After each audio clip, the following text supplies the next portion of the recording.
আসসালামু আলাইকুম। আমি একটা নারকেল কুড়িয়ে নিয়েছি। নারকেলের সন্দেশ তৈরি করব।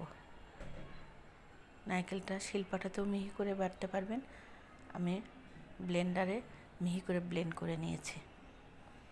চুলায় আমি আগে থেকে 1 লিটার দুধ জাল করে 250 মিলিলিটার করে নিয়েছি। তার মধ্যে আমি আবার 3 চামচ কনডেন্স মিল্ক দিলাম, 2টা সাদা এলাচ দিলাম। কিছুক্ষণ নাড়াচাড়া করার পরে সাদা এলাচ বিচিটা রেখে খোসাটা তুলে ফেলে দিলাম।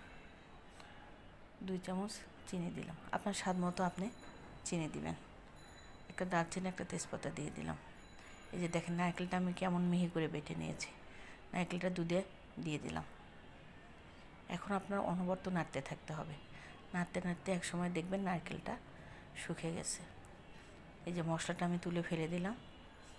এখন আমি আর একটু স্বাদের জন্যে 10 টাকা দামের 2টা গুঁড়ো দুধের প্যাকেট দিয়ে দিলাম।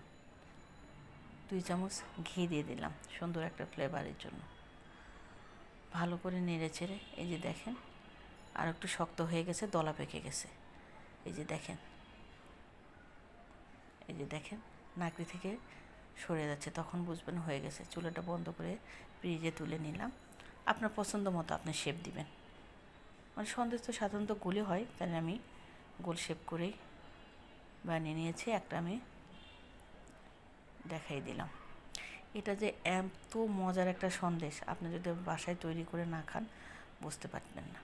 এই যে দেখেন দেখতেই কত না সুন্দর লাগছে। এই যে হয়ে গেল আমার মজাদার নারকেলের সন্দেশ।